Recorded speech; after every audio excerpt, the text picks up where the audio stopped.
Hey, what's up everyone? My name is JD. Welcome back to the channel. And today we're going to be talking about this.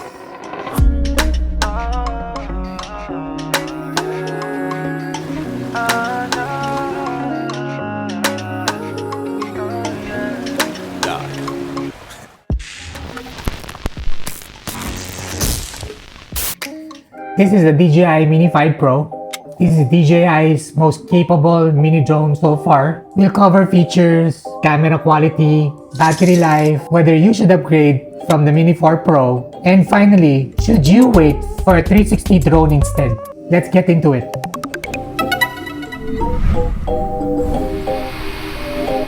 Let's talk about features. DJI really pushed the Mini series with this one. You're getting a 1-inch CMOS sensor, 4K video up to 120 frames per second, 10-bit color, improved active track 360, smarter obstacle sensing, and built-in internal storage.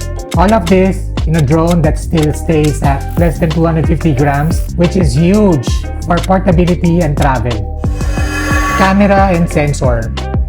This is where the Mini 5 Pro really separates itself. The 1-inch sensor is noticeably better than the Mini 4 Pro's smaller sensor. What does that mean in real life? Better dynamic range, cleaner low-light footage, more flexibility when color grading, sharper 50-megapixel photos. For video, 4K 120 is a big deal.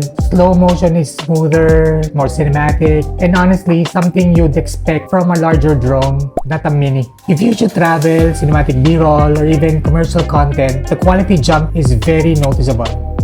For travel and urban shooting, this is a very good improvement. When we went to Palawan, in Puerto Princesa and Port Barton, I only brought one battery. Now let's talk about the battery life, real-world performance. So we went to Palawan, I brought this drone and I only brought one battery, just this one. I really want to keep it light. So on paper, DJI claims around 45 minutes of flight time with extended battery. In real-world use, when I took this in Palawan, with wind, tracking, and filming, expect closer to around 30 to 35 minutes battery life. Compared to the Mini 4 Pro, you get a slight improvement in efficiency, more confidence doing longer tracking shots, less battery anxiety when capturing cinematic sequences. For me, for a sub 250 gram drone, this is a very solid battery performance, especially for travel where charging opportunities aren't always guaranteed.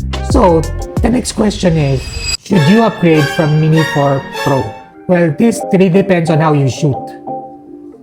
Upgrade if you want better low-light performance, you care about image quality and color depth, you shoot a lot of cinematic slow motion, and you want longer, more confident flight sessions for battery life. Skip if you're happy with Mini 4 Pro footage, you only shoot in bright daylight, you don't need 120 FPS or 10-bit color, or if you don't use that much drone, then don't upgrade. If content quality is part of your brand or workflow, the Mini 5 Pro is meaningful upgrade.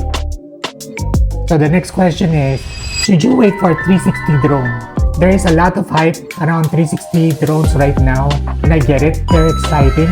But here's my honest take about it. 360 drones are still very niche. Editing is more complex. Cinematic framing still favors traditional camera drones.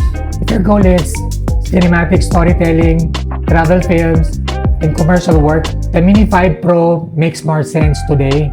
If your content is VR focused or immersive first, then waiting might be worth it.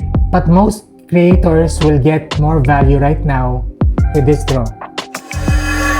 And my final thoughts, the DJI Mini 5 Pro feels like DJI shrinking Pro drone into a travel-friendly size.